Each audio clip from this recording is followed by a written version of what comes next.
In week 3 of our TAPinto Westfield weekly podcast, we are pleased to have with us Westfield High School head coach Jim DeSarno. Welcome to the show. Thanks for having me. In January, you were named Coach of the Year by the New Jersey Coaches Association and Sectional Coach of the Year by the National Federation of State High School Associations after 2 seasons of being undefeated and winning 2 state titles. How has that been to have won that award? I'm honored. We're in a good place right now, football-wise, at Westfield High School. We've had a lot of success, and success brings a lot of these type of awards. And as I said, I'm honored, but humbled also. You know, we have a great group of kids. We've got a great program, great coaches. You can't win awards like this without the success and the hard work of our kids. So. And when I came in today, I saw on the wall you had a very interesting story, Brothers in Westfield Blue. And as I read it, I see that the football team is really, that the school has really been galvanized by the football team. It seems like it's really been a way of bringing the community together. Yeah, I mean, without a doubt, bringing the community together, having the opportunity the last 2 years to play at MetLife Stadium and the crowds that have supported us have been unbelievable.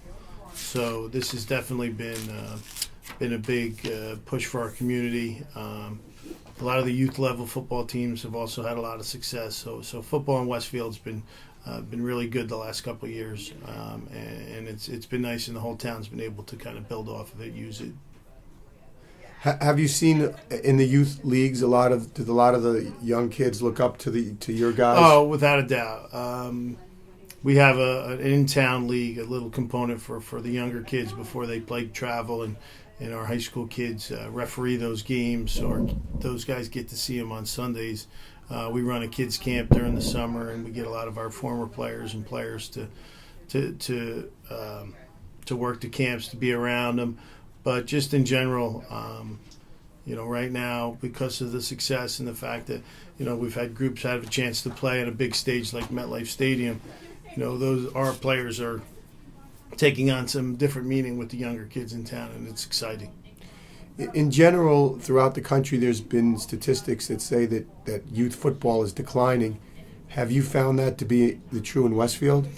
I think the numbers are probably a little down. Not as much in Westfield. The program is very well run, the youth program, but through the PAL in town, and there are the people that run the program do a tremendous job. The coaches are very involved. We work hand in hand. We do clinics and discuss a lot of just entire sport and program, and not just X's and O's. We talk a lot about practice scheduling with them, and try to keep them. Those coaches are always invited to come watch us practice, and they'll come down and watch us practice and do what we do. But as I said, Westfield is in a good place football-wise right now. A lot of the younger levels are having a lot of success. The 6th grade and the 7th grade teams won their respective Super Bowls, and the 8th grade team was in the playoffs as well. So I don't see it. Some other towns I know are struggling. I wouldn't say we're struggling at all. So there's still good participation, and we're getting new players that come out in high school. We're getting kids that have never played before try it as well too. So I think that's just a product of what's going on right now and the success we're having. Have you? You've been here 11 years. Yes. Have you seen a change in the landscape of football in terms of like parents? Do they have more questions now with all the recent research regarding? Yeah, sure. The safety of the game at the NFL level has really come out. In the last, the movie about concussions and Right. and a lot of the reporting that has come out. Sure. We've been lucky. I don't know if lucky is the right word. I think I have great coaches who really teach the fundamentals of the game really well, and we haven't really been a team that has had a lot of concussions, a lot of neck and back injuries, because we really focus on teaching proper tackling, proper ways to make contact. Definitely parents are more concerned than maybe they were 20 years ago, 30 years ago, without a doubt.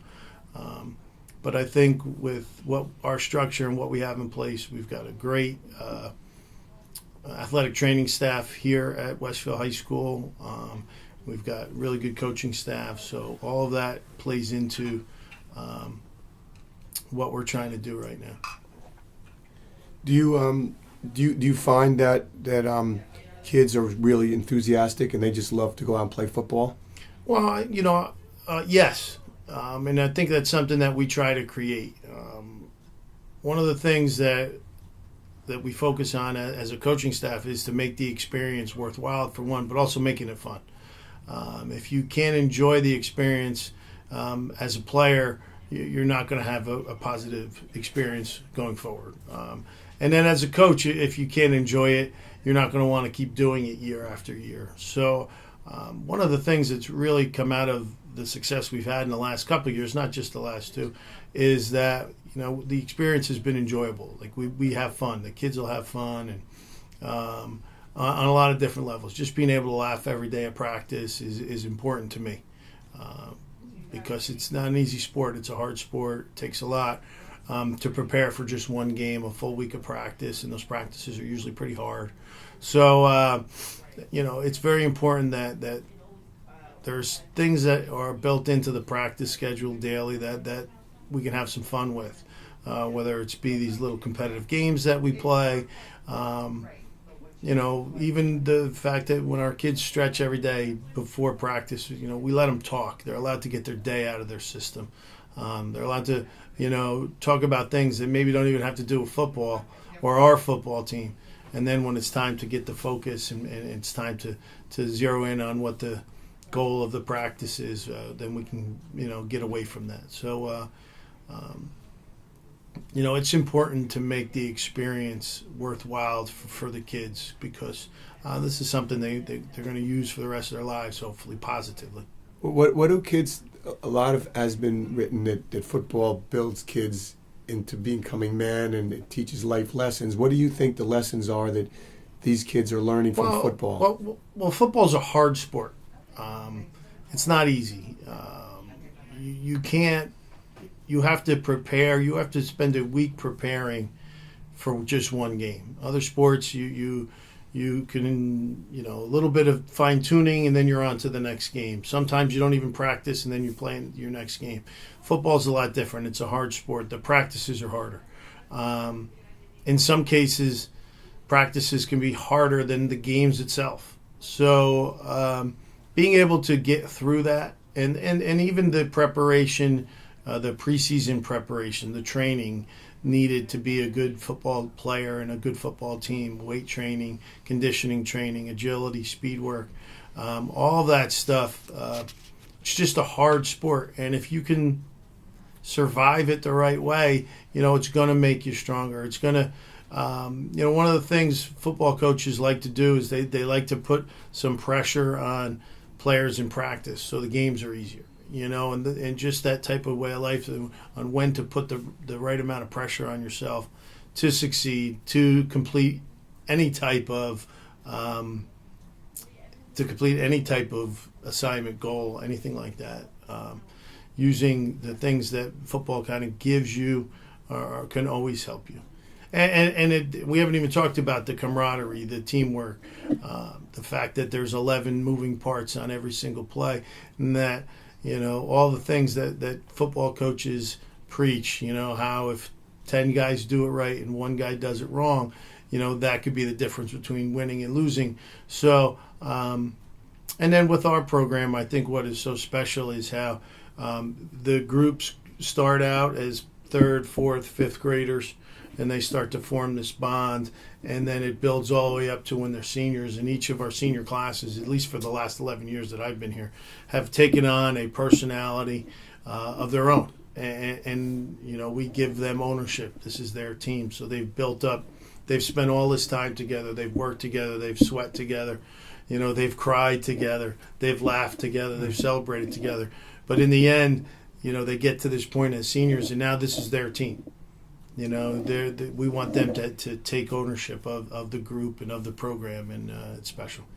Do you have a system like through the youth leagues, the PAL, that's basically continues on through the high school, like the offense or the defense? So we share everything that we do.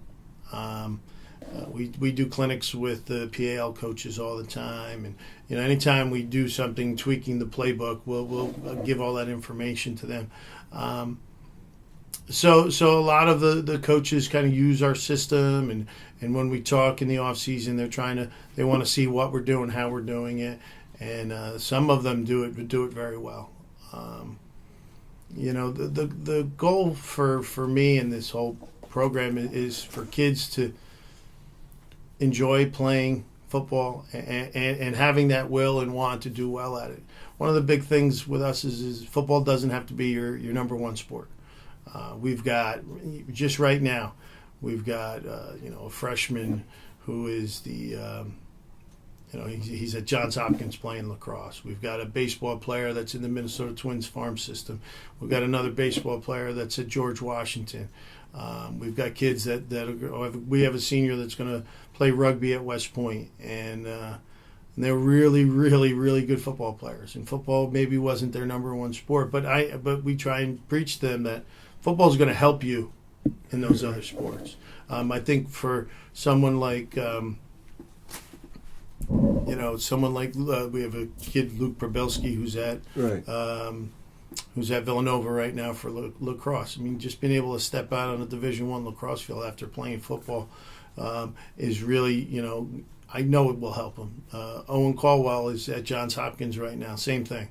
It becomes a lot more physical playing Division I, high level, top 10 lacrosse, and he's been on a big stage, so being in front of a big crowd's not going to bother him. But also being in a contact sport is also going to help him. Being able to step in, and Owen's already been, stepping in with his team. Right, and the family you mentioned who goes to Villanova, what is their name? Probelski. They've been a big family in Westfield sports for years, right? Football, lacrosse. Sure. The father was a high school player here and had a lot of records, right. Receiving records, and there's another one coming up, so hopefully he'll be able to help us the next couple of years. So that's been the tradition. You talk like a man who's really likes football, and you played football, and yeah, played my whole life. I went to Pompton Lakes High School in North Jersey. I played at Montclair State for 4 years, and I love sports. I just think sports are, I played 3 sports in high school, and I just love sports. I just think it does so much for you on a lot of different levels, physically, mentally, socially, emotionally, and I just enjoy watching these kids grow and using athletics to help them grow. The majority of our players do not play college football, but they all go to college, and it's great to see them come back in August before they go to school, or come back on Thanksgiving, or pop their heads in if they're not going anywhere on spring break. And then, 4 and 5 years down the road, when they pop in on their way out to California because they just got a job, or here, there, and everywhere to tell us what they're doing, or, they're making that move into the city because, right. They got a great job working in the city. So, it's very, very rewarding. That's really this is their home when they come back, and they're proud of what they accomplished. And that's I try to be a we guy, but what's most important to me personally is that they do come back, and that our kids, our current players, will see these guys, in August while they're working hard in camp, and these guys are coming to watch, and but they're also looking out there thinking, I miss those days, and it's always nice when we play Plainfield on Thanksgiving to see all the varsity jackets and all the different graduating years. Going back a long way now, which is really special, way before I ever got to Westfield, which is really special. So it's interesting. It almost sends them off on, like, they play, and then it's almost like a security type thing, and then they go off into the world, and they always have memories about Westfield football. And I think that's important, that this program's always there for you. It's always there for them, and and that's kind of what you want to build. That's kind of what you want to have in place where, they can always come back and be able to say, I'm a part of this. We've had great success the last 2 years, no denying that. But, this really started in 2006, with a group of seniors that only won 2 games they won 1 game as a sophomore and 1 game as a junior, but they bought into a different way of training. We instituted a summer workout program, and it was hard, and they bought in, they dedicated themselves, and they won 2 games in 2 years, and then they won 6 games as a senior in their senior year in 2006, which was really special, and that really helped us get the ball rolling to where we don't have to beg the kids to train. They understand that if they train and work hard and do all those things, there's a good chance they can win some games. And what was your first year here? 2006. Okay, so when you arrived here... Yeah, we changed things. We really put focus on conditioning in the summer, and we were able to see the results pretty quickly. But back in the 70s, or I guess, was that the last time Westfield was a powerhouse before now? 70s into the early 80s, Coach Kaler really had this program, on a level that, some people still think is as high as it's ever been for public school football. And it was nice. I had an opportunity. I actually interviewed with Coach Kaler. He was part of the interview committee, which was nice, and had a couple opportunities to have some really nice conversations with him, and it was always exciting for me, and it always felt good every time we were talking. He was very passionate about the sport. He was very passionate about coaching. He was very passionate about the kids. But anytime he would bring up something that we did, I would always get a little bit excited inside to feel like, I did something that Coach Kaler does. So I was always proud of things like that. And what about your mentors? Who was influential in helping you become? I had great. I grew up in a great town. Pompton Lakes in North Jersey is a great town. I had my coaches and teachers in high school were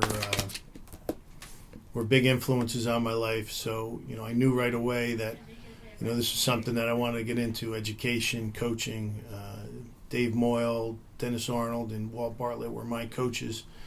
In football and in baseball and other sports. And so I went to Montclair State. I played for the head coach, Rick Giannicola, who was also my position coach. So those are people that really kind of influenced what I wanted to do, where I wanted to go professionally. My dad was a hardworking guy and early, the first guy at work, kind of last one to leave type of person. So I've always appreciated that and try to kind of live up to that too. So you must instill that in your players. You want them the best, the hardest working players are definitely the best players. The one thing I don't want to do is I don't want to have to preach that. I don't want to have to preach it. But I have to set a good example. I think any adult, anybody in a leadership role needs to set as best example as they can, and I try. We have coaches that set great examples, and our whole staff is vested in these kids and in this town and in this program. So it really pushes the program. And our kids, we're pretty lucky that we don't have to really push too many of them because they're pretty self-motivated kids. And you're going to accept your award at the Super 100 banquet in March. You must have a lot of people to thank here in Westfield. Oh, absolutely. The one nice thing about that banquet is we'll have 2 of our players being honored, Owen Kessler and Jack Shirk. There's a lot, to thank. My wife first and foremost, is most important for putting up with this and putting up with me and letting me do something I love. And we've got a great administration here, great players, great families that really support the program, great community. And then on top, and then I have a great coaching staff. Like I can't say enough about how great the staff is, and on a lot of different levels. And you assembled the entire staff since you've been here? Well, we've been. Most of us have been together the whole time. A few of the coaches have been here longer than I have. We're from Coach Tranchina's staff.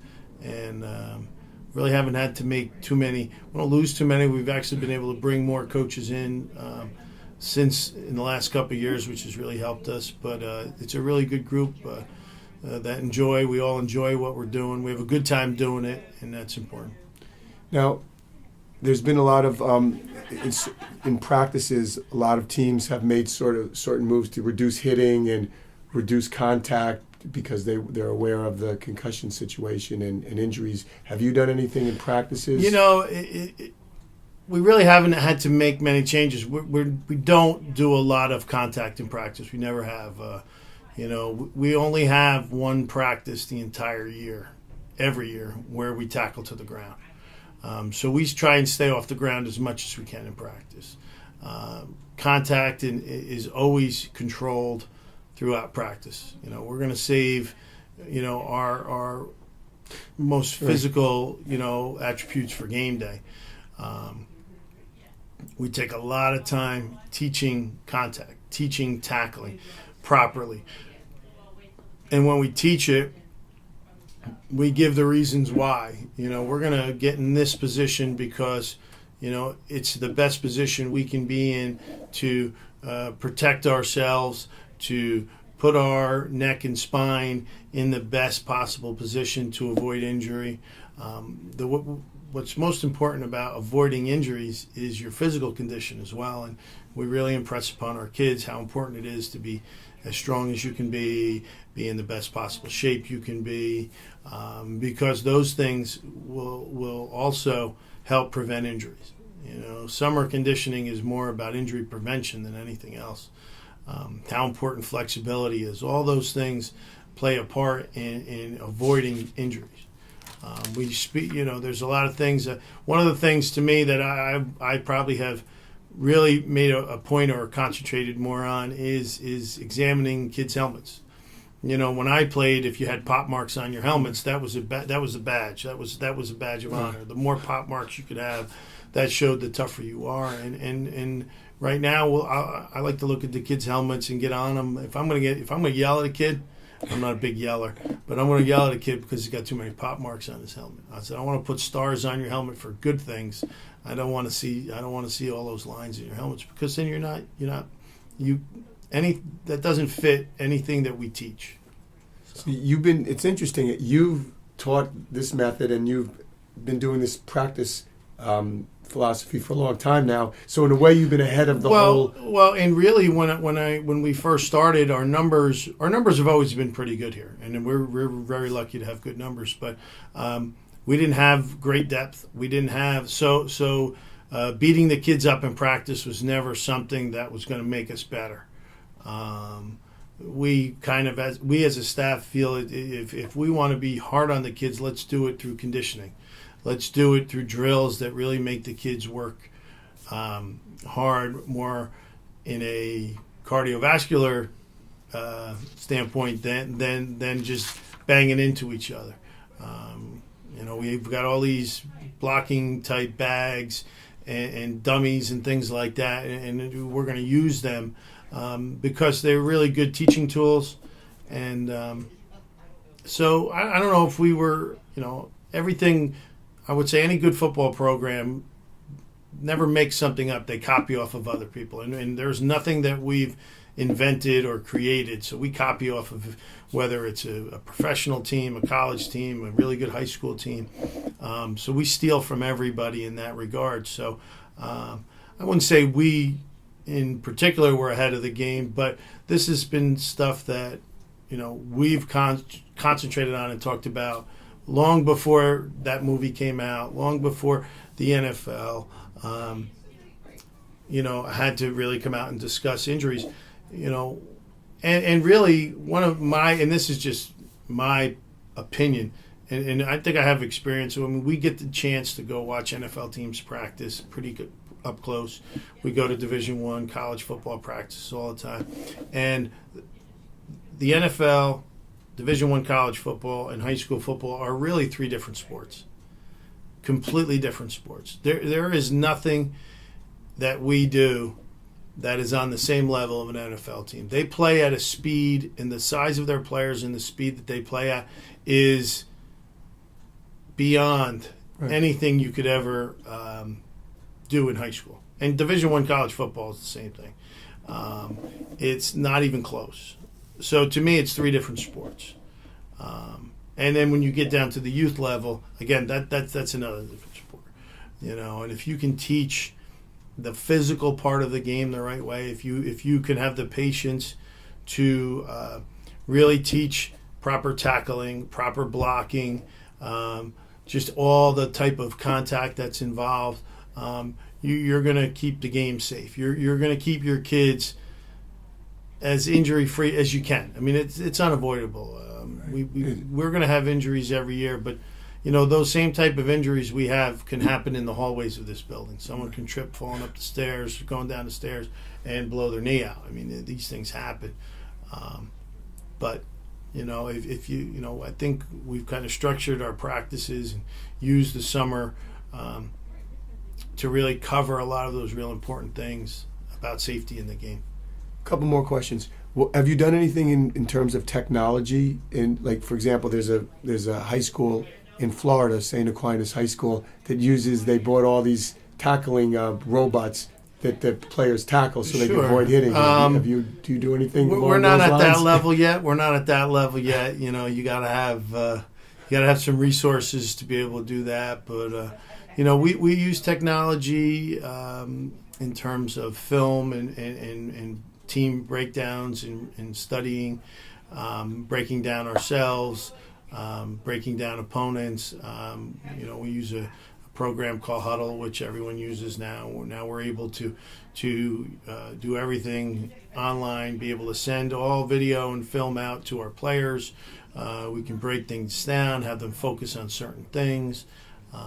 It's become a big help for us in terms of preparation, because now we can build reports on teams for tendencies and things like that, but also help to build into our practice schedule. We use what's called scripts to emulate what other teams do, the types of offenses they run, the types of defenses they run, so to be able to show our kids a lot of different avenues. And it also helps in recruiting and a lot of other things too.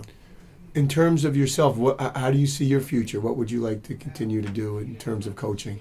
I enjoy coaching the game. I coach anything. I coach my daughter's 3rd and 4th grade girls basketball team in the winter, and we're getting ready for softball in the spring. So I just think sports in general, athletics, just are for me. As long as I've been in education, about 24 years, it's been my way to be involved in the school community. That's how I'm going to get involved in the school. That's how I'm going to make my put my imprint on how I can be involved. And I just enjoy coaching. The winning has been great. I can't deny that, but that's not the end all.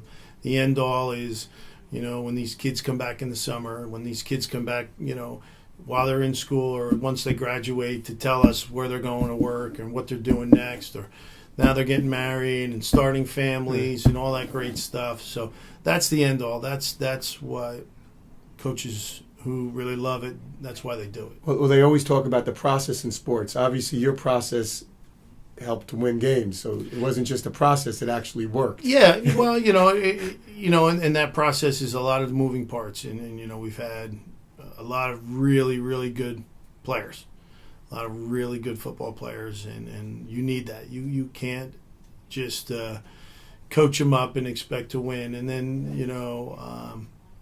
you need players to execute, and we've been lucky to have some just tremendous athletes, not just football only players, just tremendous athletes in general. What do you think makes a good football player? Well, a lot. To make a good football player, it's a lot of different things.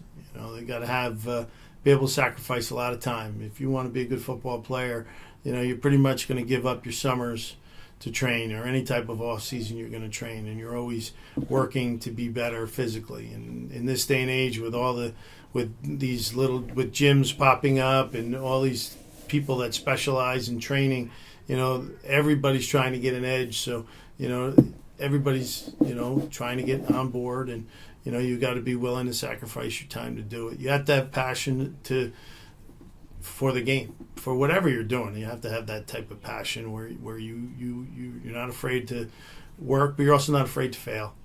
This is a sport where we've had success, we know that, but there's been a lot of failures along the way too, and we've learned from our mistakes and learned from those failures and built on them.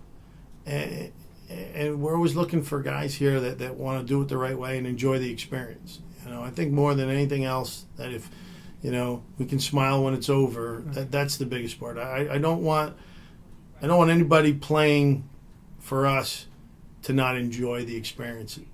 While you're going through it, it's hard, but especially when it's over. If it wasn't fun for you, I want to know why, and we got to fix that. That's important. And we can't please everybody. I know everybody wants to play every play, and it's hard for some, but we really just want everyone to enjoy the experience. And here's what have basically we're coming to an end here. What have you learned from your experience being here for 11 years and now winning as a coach? What can you take away from it? I try to learn every day. I try to. I still go to coaches' clinics to try and learn more about this game. And what I've learned, I think what I have learned is to not definitely haven't settled for what we do. We're always looking. I think that's the fun part about this game. It's ever changing. There's always a new concept, a new idea, a new way of doing things. And what's nice about us and our program and the staff is we're going to play with all that and see if it helps make us better. And if it doesn't, we can settle into some things that have proven to work. So we get a little bit excited every off season because we all, as coaches, we're all trying to get better. We're all trying to learn and maybe figure out or try something that someone else is doing.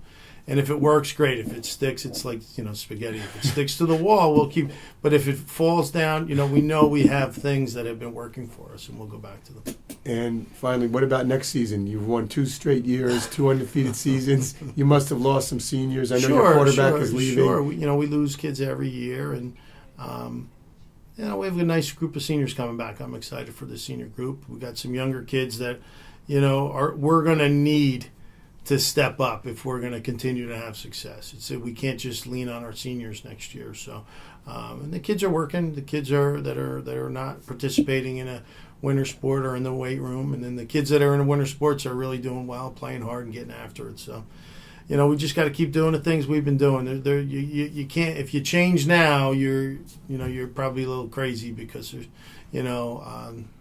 change what? Things are going well. So hopefully, this whole group just gets in line and it just understands the process, and we'll be okay. Could we be sitting here a year from now with a I hope so. I hope so. Hey, listen, undefeated season? My